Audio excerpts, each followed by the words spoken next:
Namai, Happy Father's Day. Chinda tau wang sentrai isi yang bu tinggi bu chong nyunyi ana nyumpa di konbor kawasan Yubalan ana yelak ba tinggi mongmai ngau yelak cingna pai bu mem awang na hadir ki berhipak kamai iya namai mui mantam bu ba kawang de minyong pa tai ma fa ngo bu ki balan cingna hem ngau cha hadir ki ikini apa ayun cha kawang katok juma i nan laina apaling noksa ma ni sabu ba kawang ki apa ngot nang noksa ma jinghai pan ma apa a monghum songyu cha ngot nang apa ngot pu kaya jinghai pan phi hai langa simai ya ma ngot nang apa ngot pu kaya noksa ma hongli mong ong pu wang mana ngot nang noksa ma monghum pu apa etu ameng ngai wante hangka ye ipu hipak ma ye ok gisang pu pong wante nyam nyam sepu chu haiwan ngui wante sui hingki tai tau pu apa ngona nanga ngau pu ngau kaya chu tai mongchang ya ha toloi mai na tam noksa de mongsang na ye tam pu apa nang ngo pu kaya mongsang mong meng pu la na tam ene mongchang ma hongli mong ong pu ama o apa nanga teman monghum long yu ngona noksa jingna sangpo apa enyu teman jingna apa sanghai pongpu iya yakum noksa ma hangke yi ayong pai wante enyu temane apa ma konhei ngau ya toloi mainang hapoi aupa apa sang yapoi New Hay Hayomlan Mongsui Pamase Loyang Sangpu Pa Tolui Mai Yesi Ha Mai Yaha Wangyak Wanga Yesing YK Wangmeng Yesing Noksa Jing Sangpu Pa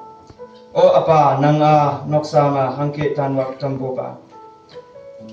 Apa Ya Yang Bu O Apa Nanga Kenbua Ekim Yanang Enyu Teman Ayen Amai Ma Chongo Nyui Pua nang ayen pana papu kaya nang win ye chai ba tau wa kem ta ya pui yalak pamu sipsi atai yalak ba kon mai nyawatam yalak ba ngau mai ngawatam tau kaya ameng lam nyu mapu tingatam konchong malam amai phatam wangnyak wangai aching na ka wang te yo nang kan bua ka tok phai sakhau bu eng ching phai shilu bu katang phai shitau pu hangi phayo phene yo pu apa ya yang yim ching ngo pu apalan o apa tinyi tamana nangta yilon pu fanam tinyi tawa te ye tawnam nang katong nyu ma ngo si phang hamsin hongli mongonga ngo ha sapu awe wangyang wanghi la ya pai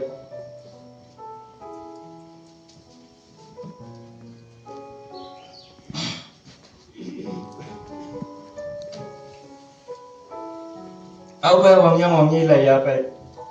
nang ngawing chai la kia mong ta tak ta nang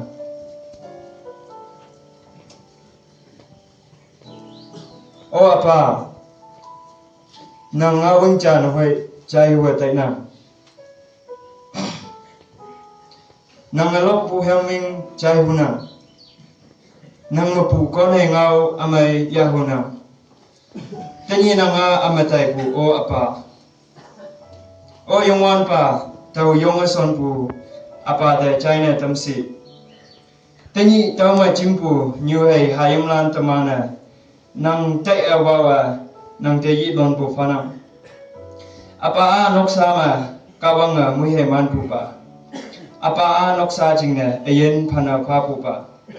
apa a taman monghum songyu long apa a taman jingna sang pu pa